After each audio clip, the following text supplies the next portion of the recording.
Hello, episode 31 of the Sisyphus complex solution. There's a slight adjustment to the end segment of Moirai directory that I'll go into a little bit later on. And as is kind of the case with last week's episode, there's a fair bit of the work that I've been doing this week that I started doing earlier on in the week, so I've probably forgotten half of what I was supposed to be doing in the first place. But what the hell? I've got to hope that my notes are actually of some use to myself.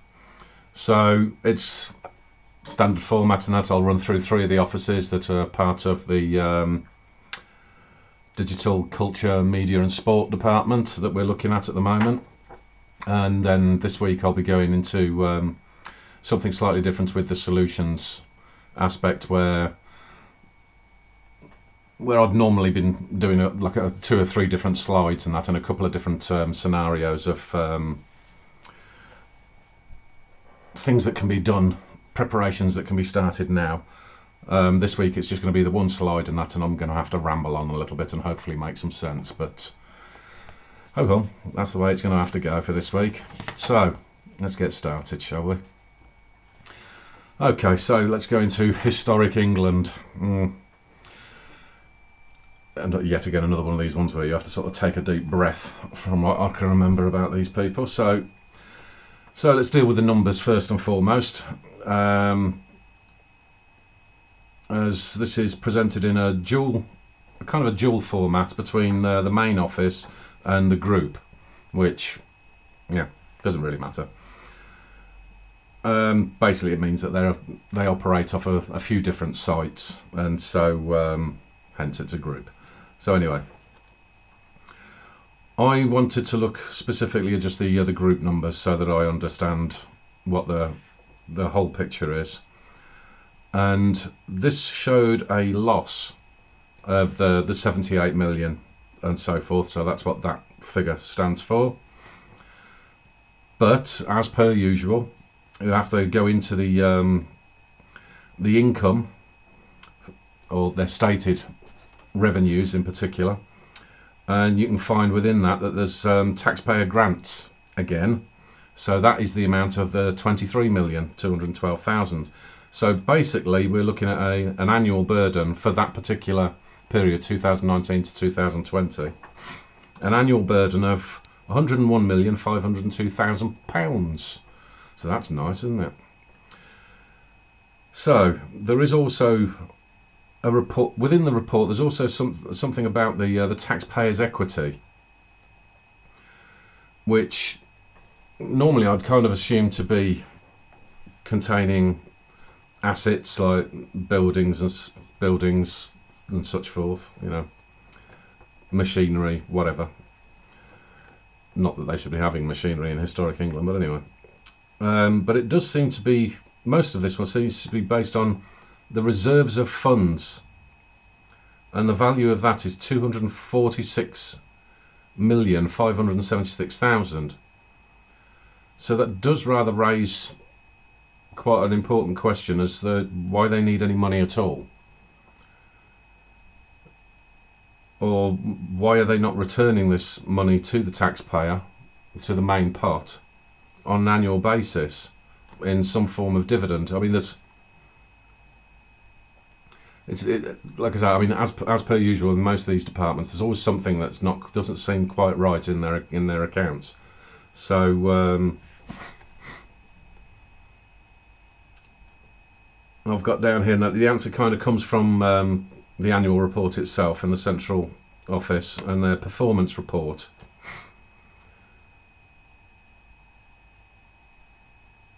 Where they rather conveniently represent themselves as a standard sort of income income and the expenditure type of misreporting that they do is that they're not, how to put this properly, the funds that should be listed within certain criteria of expenditure they're not actually representing correctly. Some of the types of funds that we know that we can identify as going directly either into this reserve pot or indeed actually going to the senior individuals, they're not listing that in the way that it should be. So it does smack to me that there's some serious review required there, and that because I think it kind of looks like a bit of a rip-off scheme essentially, and that somebody's taking money that doesn't actually belong to them. So in terms of what Historic England is supposed to be, it is supposed to maintain a list of the nationally protected historic buildings and sites across England.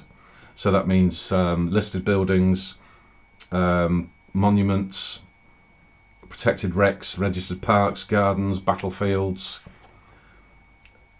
But this is in terms of registering and listing them. That doesn't mean that they own them. So those two things have to be understood as being separate. Now, the key word with this particular office is the word historic. So exactly what the hell these people are playing at, putting the High Street's cultural programme and the future of the High Street as on their website, and somehow as some sort of responsibility that these people are supposed to be looking after, that seems particularly unusual. When you dig into the programmes, the kind of really pointless crap that they're suggesting as being something that's going to help the High Street, there's things like, they're going to arrange that people go on walks and then take photographs of the High Street and what have you. And what the fuck is that supposed to do to anything? But anyway, but this is the kind of sort of low mentality that you get from these types of organisations and these types of people, and that's try to make themselves look like they're actually doing something when the reality of it isn't. That is that they're just faffing about because they haven't got a clue what they're talking about. Now, also apparently within the remit and that, and all related to this High Street programme, it includes something called the Heritage Action Zone, which is going to cost the taxpayer 95 million quid. And I think it's going to end up being an awful lot more than that, because I know that Margate, for example, and that they've been having conversations that they're going to be in receipt of something like £20 million. And I know exactly how that sort of stuff works, because previously this is going back a few years now, but I did do a bit of a deep dive into this particular region of the country and the so-called regeneration programs. And if I'm remembering correctly, in that these were figures that I'd collated from between 1995 to 2005, all a period when I wasn't actually in the country and that, but obviously after I've come back and that I've taken a look back into the records. So it's a retrospective review of what these programs actually are supposed to do and what they actually delivered. And so between central government and also via the European Union, they received £85 million that was supposed to be funding this great regeneration programme, all with all of these ideas that are basically the same sort of nonsense as walking around taking photos as if that's supposed to cost anything. And what I did determine that this £85 million had been spent on, it was literally to paint the front of 6 sort of predominant buildings on the seafront, just to paint the fronts of them and that, to make the seafront area look a little bit more appealing. That was it. That was literally it. And that's £85 million that was spent. So essentially what happens is these funds get swallowed up by, you always get usual suspects in a particular area, the ones that are the mates of the councillors and that, and like you've got your local little building firm that you're always wondering how the hell it is that they seem to get all these contracts all the time. And then the various sort of procurement routes that suspiciously pay about £100,000 for a bog roll or something stupid like that. So it literally just gets whittled away amongst the usual suspects. And there's going to be no difference with this. So it is literally about as much use as pissing in the wind, basically. I mean, a prime example at the moment, and that is not exactly the same kind of scenario, and that, but something fairly similar. I mean, we can look at the way that contracts have been handed out by the government recently, and in particular by that the man of the moment, Mr. Cry on Television, Matt Hancock, and how he had handed out a PPE contract worth, I think it was something like around about 10 million or more, to a guy that was basically his neighbour, who had previously been a barman, basically. I can't remember if he was a barman or a pub owner, but one or the other. It doesn't really make that much difference. Somebody that was completely irrelevant to the PPE sector suddenly found himself landed with this convenient contract. It's just absolutely farcical. But you end up with these kind of scenarios.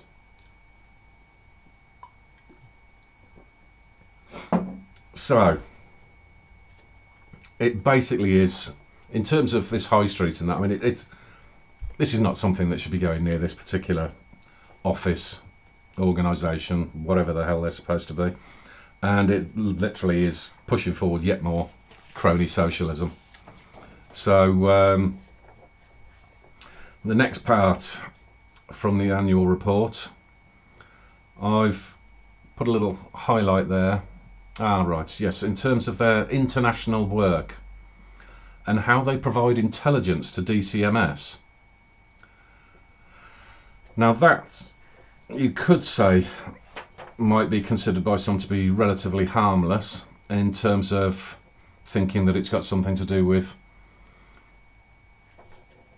heritage sites around the world and gathering some sort of information on that.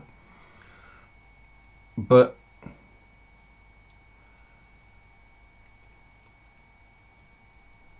when we think about some of the stuff that's been taking place around the DCMS, and again I'll pinpoint that UK column as being a good channel to watch on YouTube, if you can put up with YouTube. And I also did, I think I've put a link to UK column, and that's in episode 27, if you want to go back and check that, where the DCMS have been involved in some rather dubious activities in terms of intelligence services, and this kind of goes along the lines as well of that of BBC Media Action, and that's the one that Bill Gates keeps pumping money into. And what we have to understand here, and that is that the types of intelligence activities that they are performing around the world, but predominantly in places like the Middle East, for example, we have to keep in mind the types of activities that they do that's essentially brought about things like the Arab Spring. I mean, it is that level of disruption. So I would need to be very, very cautious as to what kind of I'm always very cautious when they turn around and saying they're providing intelligence. It's something that would need a very close look at. I don't trust them when they have things like providing intelligence. It's just not, it would be the wrong term, or the right term, if you see what I mean. Right. Obviously, it's another one of these departments where they just can't avoid compounding the obvious operational problems that's from the the money side of things, the reporting side of things, what there is they're actually up to. They can't help but compound all of that by just going and shoveling out all of the woke shit that's got absolutely bugger all to do with anything that has ever seen the light of day of reality. And why the taxpayer ends up and that's paying for morons like this is just beyond me. And yeah, like I said, 10 years of a Conservative government and you get historic in England listing villages and places and that have got ties to the slave trade. Yeah, that's really relevant, isn't it, to anything? So, naturally, all other things than that, when you're looking into their various strategies and agenda documents, you'll come across the usual diversity and all that sort of crap. And then they've got some slightly disturbing terms as well, such as societal change. So essentially what we've got here again, and that is it's another department that has basically been overtaken by socialist, postmodernist morons, or worse. And so it's this kind of having the name of a department meaning one thing, and it's being used to actually hide the actual activities that they're undertaking, which I don't. All indications for this and that show that it's either ripping off the taxpayer, it's being internationally irresponsible, and it's also performing levels of activity towards the public that nobody asked them to do. Pushing, again, like with that Agenda 2030, all that sustainability bollocks. It's all the same crap that nobody asked these people to be involved with. And again, we just can't call a Conservative government anymore, because they're plainly not. It's just the crony socialist party. So basically, all in all, everything that I've seen here, apart from the stuff that I would be looking towards doing, recommending in terms of a review and a further deep dive into what these people have actually been up to, I would basically look towards abolishing this office completely, and there would be a bit of a think in terms to what kind of replacement strategy effectively and that we put in place, and that so we have something that actually has an office that is fit for purpose, doing what it's supposed to do and nothing else. I mean, if it's supposed to be listing these historic sites and things of that nature, then do that. Based on some of the stuff that I've already come across and that with other museums and blah blah, and I'll be going into another one in a minute. I think there is opportunity for something that has much more of an overriding perspective, but like I say, having very, very strict guidelines to make sure that you do not get these, essentially I can only describe them one way, that the nation killing scumbags, that those sorts of people and that, or any useful idiot that's going along with it and just saying it's because it's my job. No, that's not your job. So all of that rubbish, get rid of it, and the best way to do it, and that is to essentially build back better. Yeah, in a slightly different way than what they'd imagine, but anyway. Right, so this one, another one of these ones that I've never heard of before, but hold on. Is it a terrible name as well? The Horniman. The Horniman Public Museum and Public Park Trust. I'm hoping that they've got a better way of pronouncing that, but that's just the way I'm pronouncing it for the moment. Right, so we're going to the financial reporting as per usual. Let's get that out of the way first. And again, two figures for the taxpayer source. And so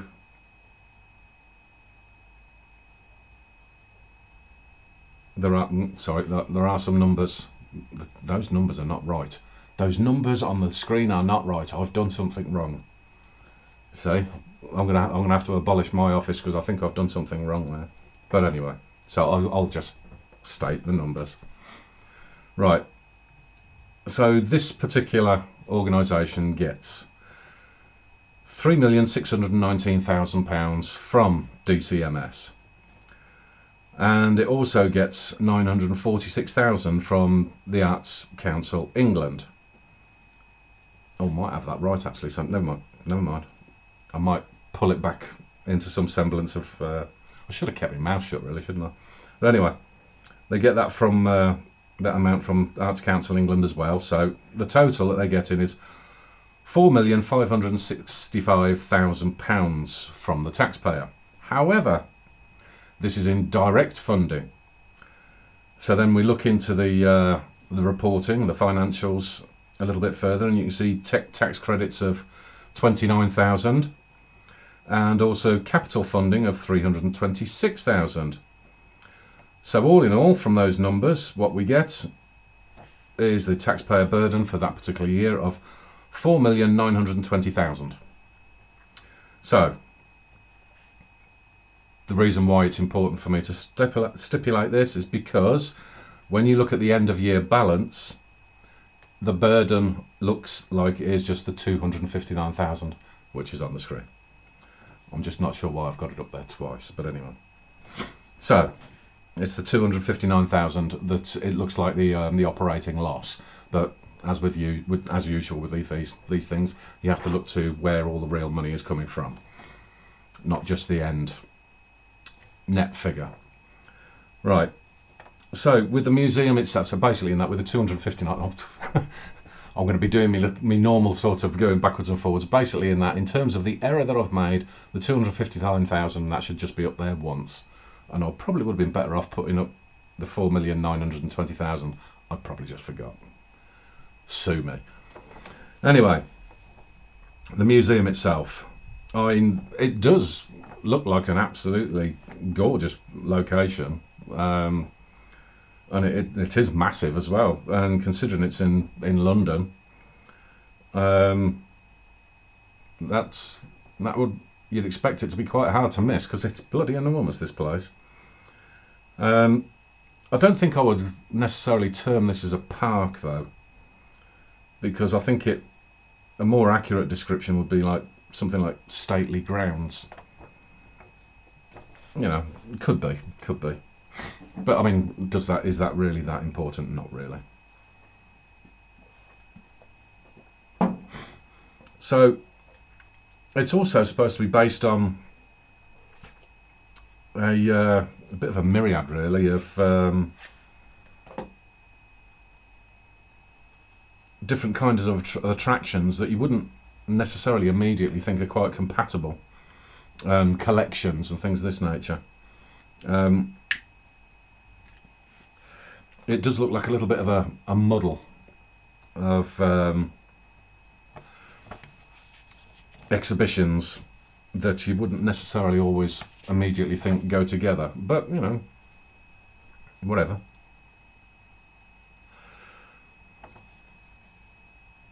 So yeah, slightly, like I say, slightly very nice looking place and that, but what they're doing and that doesn't seem very complimentary. And the problem that you get with that is that if the things that are there doesn't seem to be complementing one another, it makes it a bit of a hard sell, if you see what I mean. So you might not be able to get the kind of revenues that you might be hoping for in terms of visitors, because if people don't really understand what it is that you're doing, it just makes it that little bit more difficult to be able to persuade people to turn up. But I mean, that depends on your point of view, really. You might like things that are all muddled up. But as per usual, they can't help but put the social justice warrior crap in there. I mean, Nigerian independence, black history and climate and ecology. What the fuck has that got to do with anything?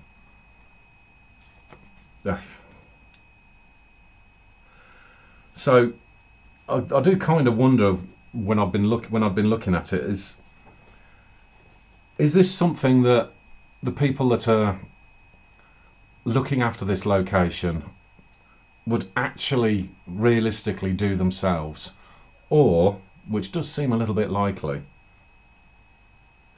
in order for them to be getting the money from the government, is it some kind of, again, some sort of socialist moron that's not really supposed to be giving diktats to anyone at all? Is somebody in one of these government offices, or presumably from DCMS, telling them that they have to push this kind of crap in order to be able to get the money? That's something that I think people would be interested to find out, I would imagine, because quite frankly, I mean, when you're seeing all this sort of stuff and that, and you're seeing how irrelevant, I mean, I would imagine even black people as well, they probably look at all of this and they think, what the fuck is wrong with you, you weirdos? You know, it's like having one of those, it's like having some creepy little shit around you that nobody likes, trying to be your friend. And, horrible. But anyway, it's,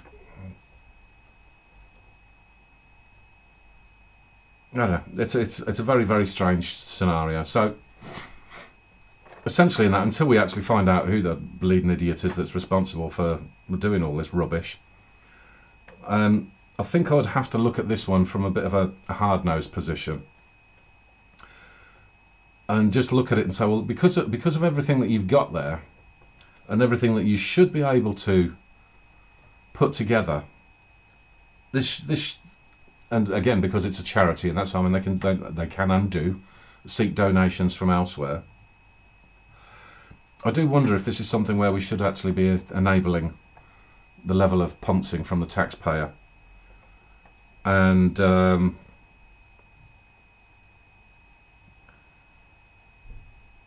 see if they should actually be in a position, based on everything that they've got, the location that they're in, and to possibly put a little bit more focus on their offering, that they might be better off standing on their own 2 feet and not being so dependent on taxpayer money. That way as well, you would certainly get to understand very, very quickly as to whether the people are being essentially forced into pushing all of this social justice warrior crap. Because, I mean, the one thing that does come to mind for me really, and that is that even if you were looking to be dependent on getting some assistance from the taxpayer, if you've got some, you know, that little creep coming in saying, oh, you have to promote this and you have to promote that, otherwise you're not going to get any money, if you've got any self-respect, you'd tell them to fuck off, wouldn't you, really? So the fact that they haven't done that kind of suggests that, yeah, whether it's coming from DCMS or whether it's the people at this location themselves that are pushing this crap, then either way they don't deserve taxpayer money, do they? So yeah, unfortunately I would cut the little cut the mummy strings. They would be removed. No money for you. Right, so the final one that I'll deal with this week is the horse race betting levy board.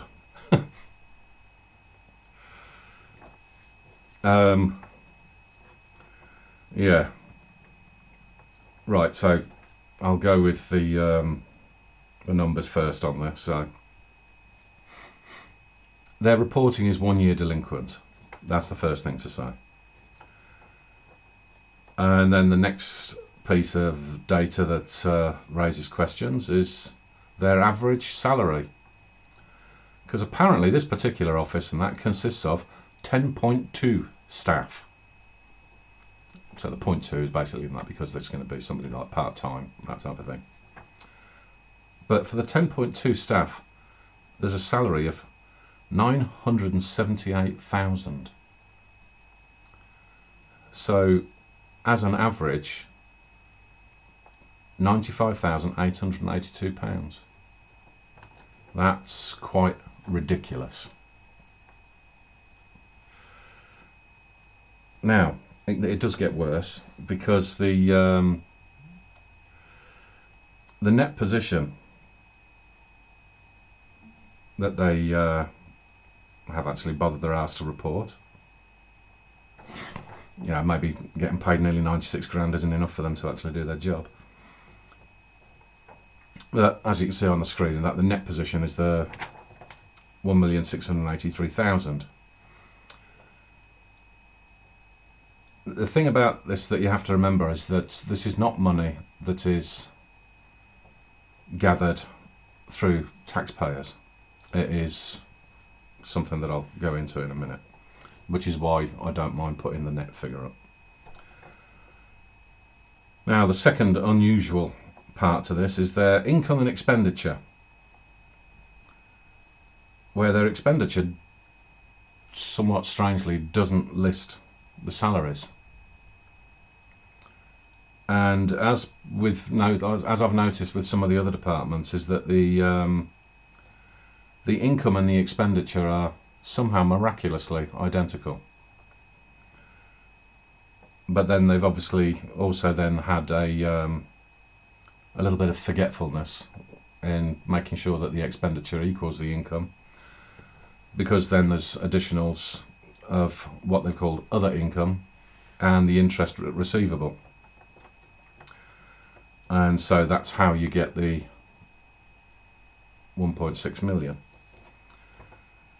Now, within their expenditure, the largest total is 79,334,000, which is allocated as improvement of horse racing, as though that in and of itself makes any sense whatsoever.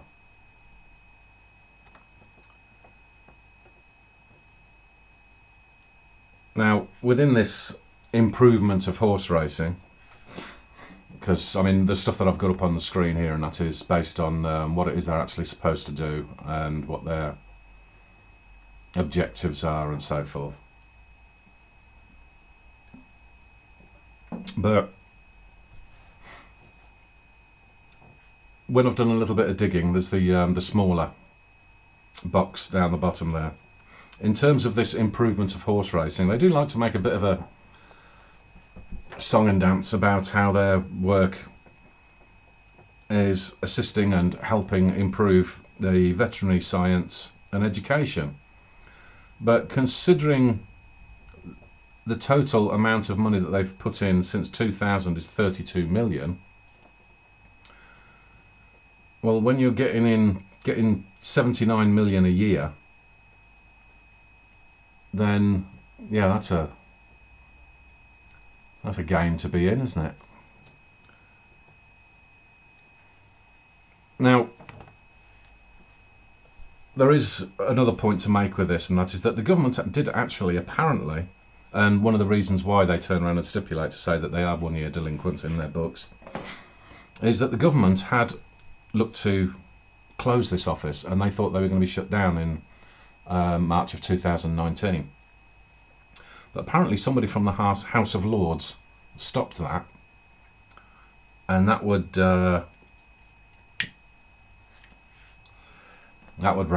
raises an eyebrow for me. Oh, there you go, raise it. Because it does kind of suggest to me that somebody in the House of Lords and that is getting some serious backhanders here. Because I can't think of a single reason why this thing exists. Because, right, where does all of the money come from? Right. Where are they managing to get £82,719,000 in revenue in 1 year? Is anybody familiar with anybody might be familiar with the Peaky Blinders? Basically, what the government has done here is they've created an office where they have legalised gangsters, basically. This is legalised mobsters. Anybody that goes in to a racecourse that is intending to set up like a betting stall or anything like that, a percentage of their profits must be handed over to these people. That's what the mobsters used to do. That's how the racecourses got started.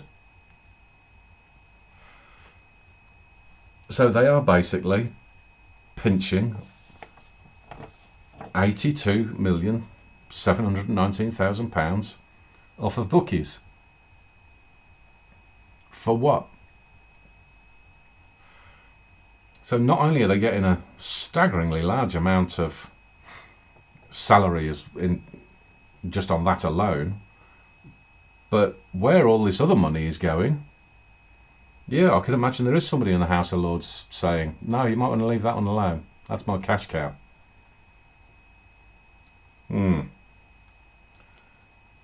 Why the government allowed somebody from the House of Lords to put a stop to that is then also questionable. So I dare say that somebody in government suddenly found out, oh, hang on a minute, I can get a few bob out of this as well.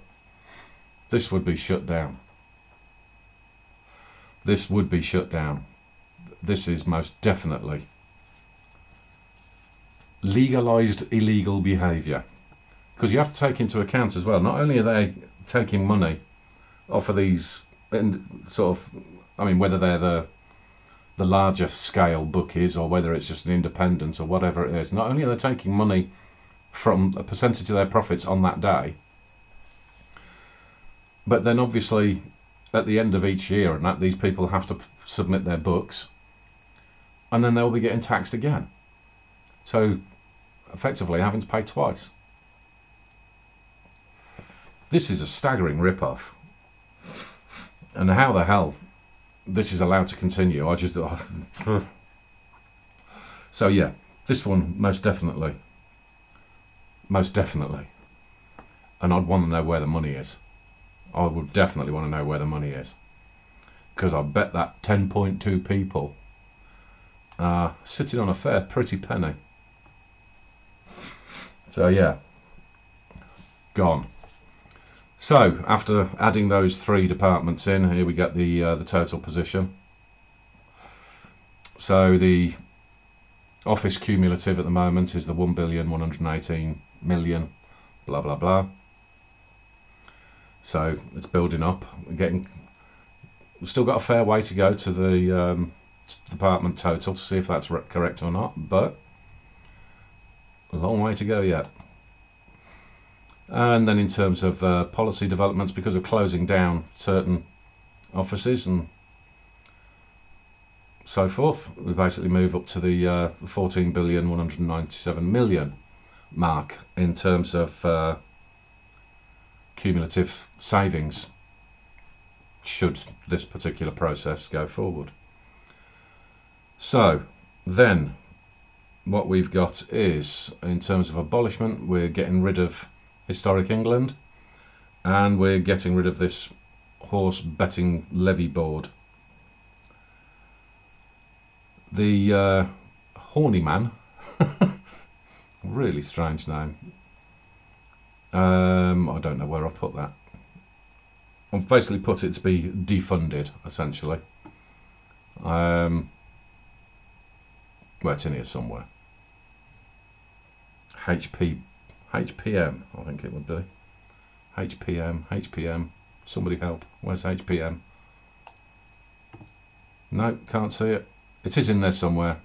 Have a look for yourself. I'm sure you can figure it out. But anyway, oh, there it is. There you go. HPM defunded. I do remember things eventually. So yeah, that's the position for the three that we're looking at this week. Which then takes me into the solutions segment. Right, as I pointed out in that, I'm going to be doing a little bit of rambling here. I've got a certain amount of notes, but it's one of those areas where let's just go into it. Sod it. Let's just go into it. I might get myself going off track a little bit here and that, but because I mean this is something that ends up being an awful lot more involved than I'm going to be able to explain in however many minutes I ramble on for. So, the what's mine is mine. Now, the part to this is going to be a situation where the suggestion here is a risk, but it's a calculated risk. Excuse me. Now, a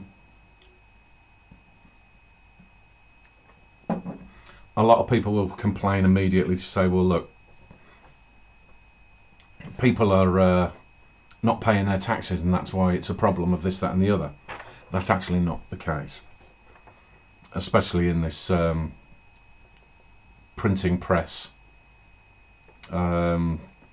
fiat currency modern monetary theory bullshit system that they've been operating since, what was it, 1971 or whatever, or at least out in the US since 1971. So the calculated risk here is based on the fact that what we're actually aiming to do in my suggestion for people to give a serious consideration to doing this is to actually punish the government and to place more burden onto this printing press operation that they've got by reducing the amount of revenue that the government has, and basically in that it's based on the kind of plans that I don't want to go into here, and that based on the plans that you can see in that from the likes of your Great Reset and Agenda 2030 and all this sort of stuff, push them into such a position that you're kind of expediting things a little bit. Now that might sound counterintuitive, really, because if you're expediting something, that means it's going to happen sooner. Not necessarily. What it does mean is that you push somebody into a bit of a panic scenario, and when somebody's in a panic scenario, they start to make all matter of mistakes. And when they're making, I mean, it's kind of like some of the mistakes I'm starting to see some of the mistakes that are being made with this coronavirus. And like I said, I mean, I will stick with my prediction that at some point this year, some kind of big story is going to come out that is really going to expose an awful lot of this crap. But essentially, you're kind of looking towards expediting something along those lines. So, this is about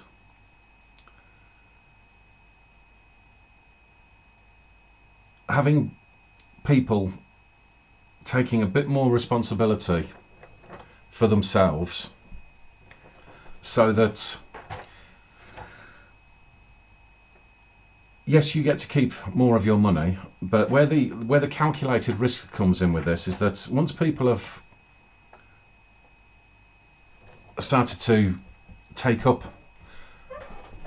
this suggestion of essentially what I'm talking about here, and that is working for yourself and setting up your own companies, so that you can do your accounts in such a way that you end up not having to pay tax, whether that be income tax, corporation tax, or any other tax. The key recommendation that I have is you do have the opportunity to set yourself up as a sole trader, but I wouldn't recommend that because there are elements of liability that come with sole trader. So if you do happen to do something stupid, then basically your house is on the line or any of your property is on the line. So you set up a limited company.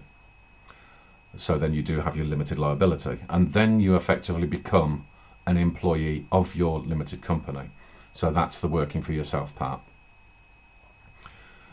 The limited company and then the working for yourself enables you to be able to place a lot of your expenses into the company, which then reduces any potential tax burden. Now, this is something that depends very much on what your level of potential income would be, because you can only pay yourself so much before you do have the income tax liabilities. I do suggest that you look at your household budget and see how the tax thresholds through this kind of setup would mean that you need to have things set out. I've got the note there of not using automated accounting software, and don't use things like the somewhat inappropriately named Sage software or anything like that. You get adverts all over the TV saying, "I'll just use this app to do your accounting," and all that sort of stuff. Because the reason why I say that is because essentially what you're doing there is handing over all of your information, which is the last thing that you need to do if you're going to be able to do this properly. So do find an accountant, and the type of accountant that you'll be able to get will depend on what kind of income we're talking about. But try to find somebody local. I know there are bad accountants out there. I know there are good accountants out there. The fellow that I use and that is particularly good. But understand things for yourself as well, so that you've got a better idea as to when and how you might need to hold your accountant to account, kind of. So it's a matter of the two of you being able to work things out properly. Now, because an awful lot of what's going on at the moment is crushing small business, it does still give the opportunity for people to be able to set up new businesses, new opportunities. So I mean, by this I'm saying, look at what it is that you're actually doing at the moment. So does the company that you're working for have something in the contract that prevents you from operating your own company as well? Normally, if you're not going to be looking towards doing something that is going to be in direct competition, you'll find that you're okay. So think about how stable your current company is, whether one of the companies that you're working for is actually one of these ones that's actually taking the piss out of everybody and that you might not want to be having anything to do with anymore. Start setting up something to the side to prepare yourself for the day that you can just go, right, I've had it. I'm not going to be involved with your little nonsense programs, and I'm taking a step out of it. Because as much as they might try to be crushing small business, you're always going to end up with opportunities, and especially at the moment where the opportunities for being able to teach people new things, or things that they should already know but obviously don't, otherwise they wouldn't be allowing this sort of idiocy to go on. It can be some sort of consulting of whatever your area of expertise is. It could be something that you've decided that you're doing as a hobby that you think you might be able to monetize. It may be people that want to do YouTube channels and things like that. Obviously, I don't make any money out of doing this, but there are opportunities out there for people to do this stuff. And yeah, you don't have to do it on YouTube. Just have a think about what it is that you think that you would be able to offer. And when I say being able to offer something, I'm not talking about saying, right, from day one, I've got to have this very specific business plan laid out. You're going to have a certain amount laid out, and that because you won't be able to get your bank accounts and things like that without it. So, you know, just meet the fundamentals for it, and get yourself your company bank account and so forth. All of these things put together now don't cost a fortune by any stretch of the imagination. And frankly, at the end of the year, I mean, even if with this kind of setup you've only managed to earn, I don't know, £1,000 or something like that, or even nothing, it really doesn't matter. Just make sure that you're able to keep that in place, ready for the occasion that you can actually do something, but do it in such a way that you're making sure that the money that you earn you're able to keep, and you can keep it out of the hands of the buggers that are trying to do you over at the moment. And then you can also start to as I've said previously, that within that network, and also the positive trade development, these kinds of areas, if you can start to develop that kind of network and everybody starting working together, then you'll find out where your niche will fit within that kind of system. The reason why I think it is a calculated risk is that from this type of scenario where you've essentially started to remove money from the government coffers and forcing them into an error, the ideal scenario will be that the people that maintain low-level income from these kind of operations, quite frankly, you're not going to be breaking the bank. When it comes down to something that forces a turnaround, you're not going to be, the country's not going to be falling apart just because you've kept, I don't know, 15, 20 grand away from the taxpayer. That really isn't going to break the bank. What it will do is it will prepare an awful lot of people that otherwise might not have set up something like this to be ready for the day when we can get into some level of normality, and you might be able to find that you've suddenly got yourself in a position where you've become the next big business that can be taken forward. These can be the starts of operations that otherwise would not have existed. And then if you can bring in more employees, then all the better. Okay? And then work something out with your employees as well, so that they don't necessarily have to be having the tax burden as well. And doing it that way means that you don't end up with the cost of employment. Hopefully you're following this sort of thing and that. But so if somebody's working for you, but they're working on a contract basis as their own independent company, then you pay them their set fee, and you're not due to paying their pension and any other of the other legal obligations that you have, which is called the cost of employment. So everybody's essentially working for themselves, but then all working towards a common goal. When the day comes that you've got to such a size that you think, well, okay, that doesn't really work for me anymore, I do need to have direct employees here, and I do need to maintain that in-house responsibility. Great, that's absolutely fine. Absolutely fine. And like I say, when this type of stuff is, if this kind of thing was to happen on a fairly wide scale, the level of improvement and the level of influence to government to stop being arseholes, it would really give them the kick up the backside, because they wouldn't have the kind of control that they think that they're going to have. And you would get to be in a position where you can say what's mine is mine. And then for the larger ones, as you've managed to increase in size and you're saying, I'm not having anything to do with all of your social justice warrior shit, I'm not having anything to do with all of your Amazons and bloody Googles and that telling me what to do, they can all get stuffed. We're operating within our own system. And then when government actually comes round to being responsible again, then we open up and say, okay, now we're working together as a nation properly. We're not being dictated to by X, Y, and Z. So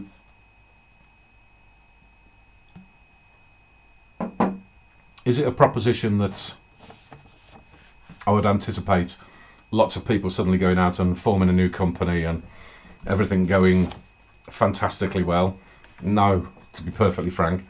But even if I get a few people to sort of have a look into this and to consider it, and to think that to think of ways that you can actually reduce the burdens that are being placed on you, then yeah, even if we only get a few people to start doing something like this and that, then it's a benefit to you.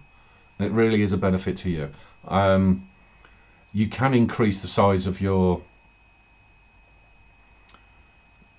capabilities. So if you've managed to get to the thresholds within one company, then you can set up another one and another one and another one, whichever way you want to do it. What you can't do though and where you will end up having some level of pull from the government side, is that the amount of money that you actually physically pay to yourself. So you're not going to have a threshold coming from one company and then from another company and thinking that because they're both below the threshold that's okay. No, that ends up being a joint figure. So in terms of your actual personal income, you could be looking at something as low as, I think it's something like around about, is it 800 or £1,000, something like that, that would literally be your salary that doesn't then become subject to income tax. It might have gone up. I can't remember. I haven't kept track of it. But that's the whole point of investigating what the thresholds are, and you have to check that each year to see if to make sure you're not going to overstep it. But the reason why you can pay yourself the lower amount is again, it's because you can have that essentially as kind of like your pocket money, and then have as many of the bills that you can get away with as part of the company expenditure. And there are other areas of, should we say, double entry and things like that that I won't go into on this occasion.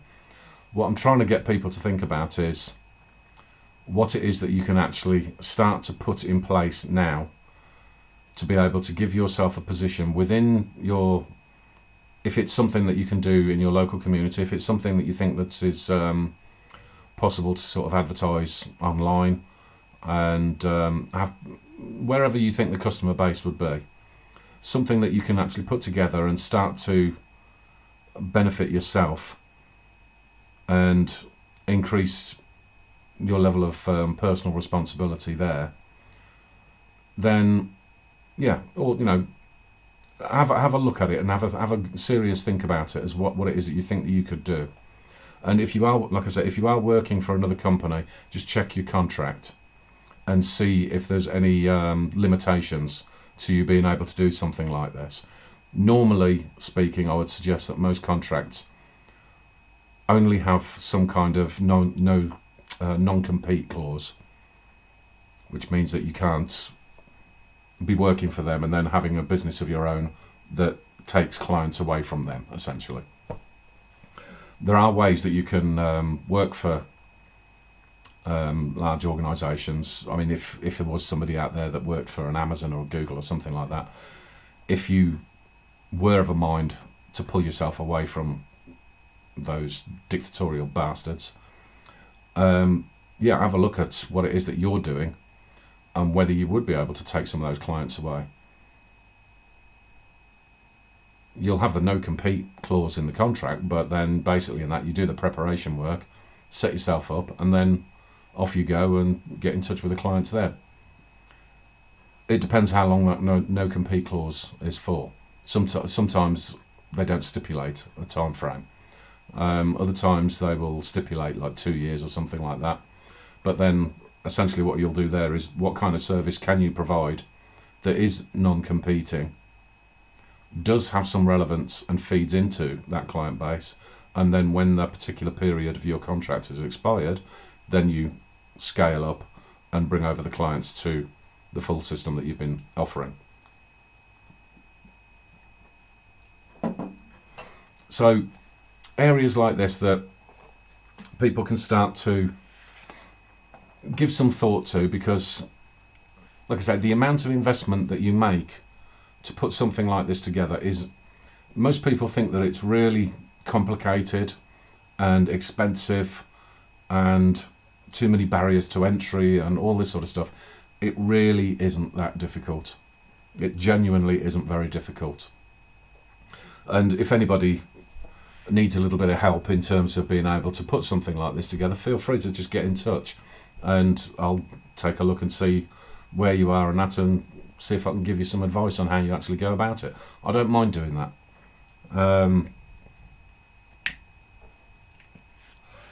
Obviously then, and that when the time comes and that, if you've managed to get something going and that, and some of the services that I provide become relevant, then hey, works out as a benefit for me then as well.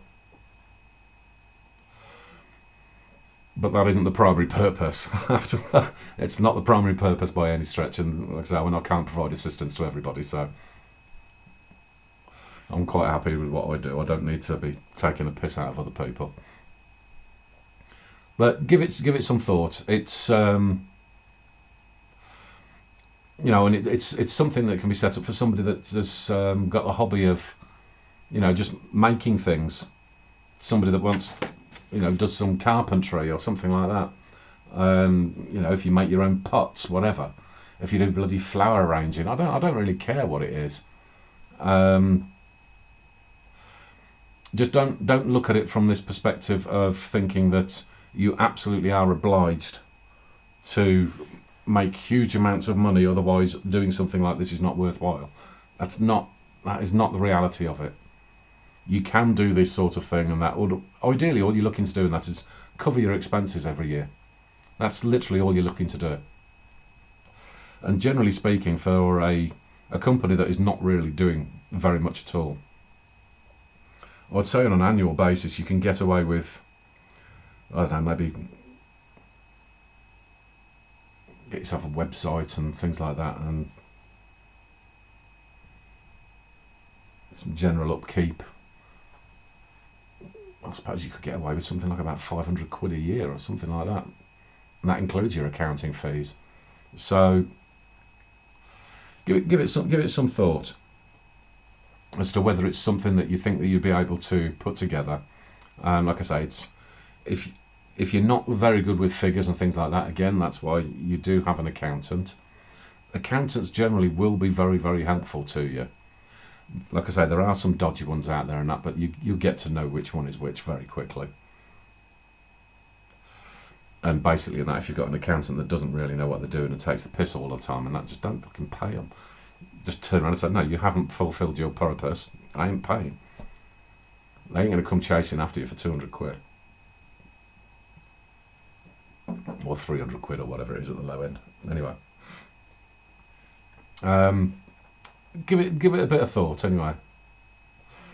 Because I do think that when we're in a situation where things look like they're being intentionally made to go tits up,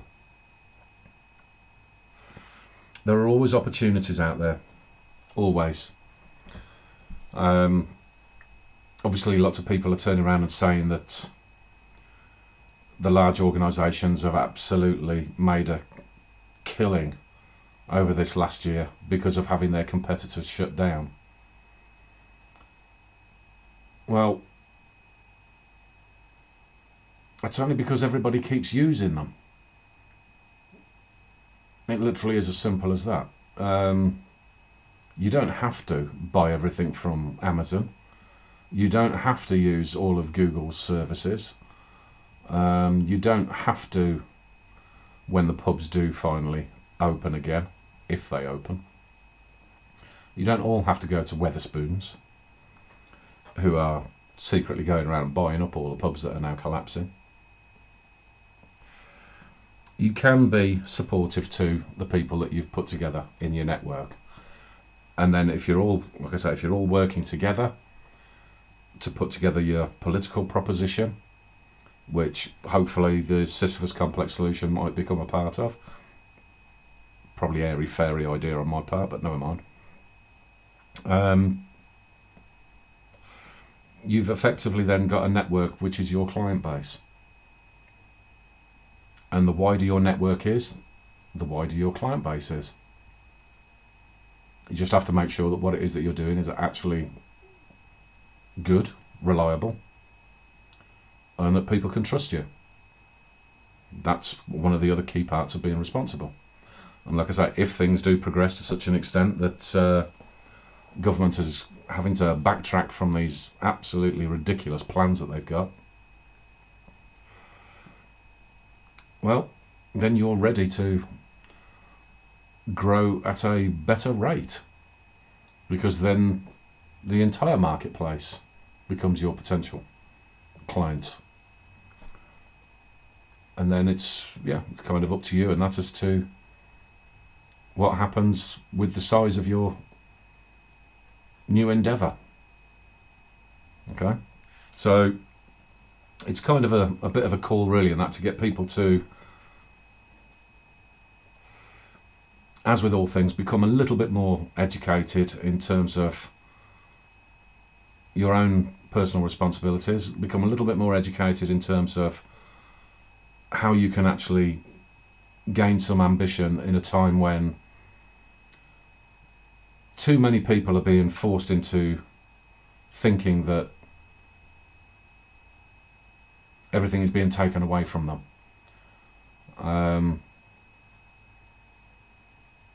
If organised, like the people that are losing their jobs because of all this crap that's going on at the moment, try to get something positive in mind and a bit of an aim, a bit of a goal, something that you can learn about, and then you learn all these different little areas. And the more educated you become about how everything does actually work, the more that you can actually find that it will be beneficial for you. The more it'll actually keep you occupied, and something that will give you the drive to get up the next day and continue and carry on. Find out what is the solution to the next issue that comes up, and then because there's always an issue that comes up. So you get used to this pattern of solving things, delivering things, progressing, moving forward, and making your life worthwhile. And hopefully, once you've managed to get yourself into a decent position, that you can make the lives of other people better as well. So that's kind of the basic principle. I think I've covered what I wanted to say, because I'd only gone so far with my notes, because I thought I knew I was going to go on and on and on about this, because this is an area where obviously I do all this stuff myself already, so I am aware of how things can be. They can seem a bit of a mountain, but you dive in there. My first lessons in this were learned when I was 15 years old. And that was the first business I was involved with was when I was 15. So I kind of got used to it, and I've had registered companies obviously in the UK, in the US, in Japan. And even with the current setup that I've got, there's rather than having actual personally owned operations, I've got like a network of partners in various locations, which is again something else that you can look towards doing. Is that you don't, as I'd said before, but even the people that work with you during the initial stages, that if they've got their own company and then they become contracted to you, you reduce that cost of employment and so forth. I do something similar to that in about 50 different countries. So there are things that you can do that you might imagine as difficult, but are actually not that hard, and can be done in a very cost-effective way. But like I say, anybody that's got some sort of an idea around this, as long as you don't bombard me with too much crap, I'm not writing your fucking business plan for free and all that sort of stuff. I can give you some basic advice, because I do have other things to do. But yeah, feel free to drop me a line, and I'll help as much as I possibly can. Put it that way. In terms of giving free advice, I should stipulate. Obviously, not everything I do is for free. Otherwise, I'd be in the shit myself, wouldn't I? So, I think that will kind of do it for this week. Right, now I did mention that there's a slight variation to the Moirai directory this week. Now, as you can tell from this closing slide, I've got the representation part on there about the information processing services that are nothing to do with your Amazons and all of your Silicon Valley lot. And the BPO is business process outsourcing, essentially.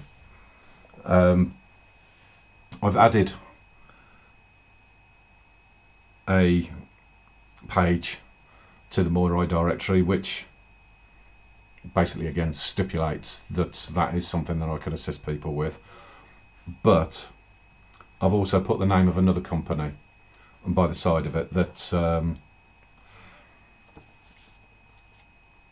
is a company that's based out in the US, because the servers and so forth that I can advise are based out in Asia, not China, in Europe, not the European Union, and then a Pacific based location. Now the company that I've named on the same slide, they're called RightForge. Yep, RightForge. They have servers within the US, so if there's anybody that needs to have servers in the US and wants to avoid the potential issues that you can get with the likes of Amazon, then I'm happy to introduce RightForge. Or like I've put the detail, the web page, and the generic contact detail on there, and that's so you can feel free to get in touch with them yourself if you want to. So it doesn't have to be of some sort of benefit to me. I don't care. I want to promote businesses like this. In terms of their name and that, I mean, RightForge, does that mean they're all, very right wing and all this sort of stuff? No, it doesn't.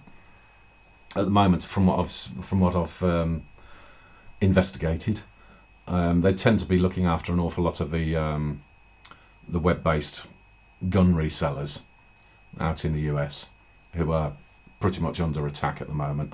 I'm not going to take any moral position on what Americans do with guns. I couldn't give a shit.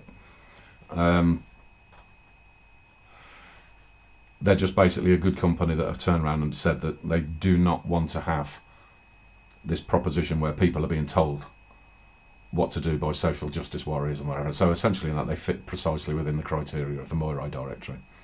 If somebody wants to get in touch with me first and give me a bit of an explanation as to what it is that you actually want out in the US, I can make an introduction that is not the generic route, put it that way. I can put you in touch with one of the co-founders. But the stipulation there is that anybody that wants an introduction directly into this company, you have to be quite specific in what it is that you want, because one of the things that I have learnt over the years is that people that you introduce are a direct reflection of yourself. And so I don't introduce people to anyone if I think there is the slightest possibility that they're an idiot, basically. So I need to know a bit of detail before I'll make a direct introduction. Otherwise, you just go the generic route. Okay, I think that will do it for this week. So, in terms of the offices that I've been running through so far, and there's still quite a few of them, like I say, in DCMS. Not exactly the most sexy in the world, but again, all part of the offices and departments that are listed under government and giving indication as to what these people are doing. And like I say, that Peaky Blinders department was quite an eye-opener, and one that I bet not many people know about that. You'd imagine certainly the bookies do, but anyway, the general public, shall we say.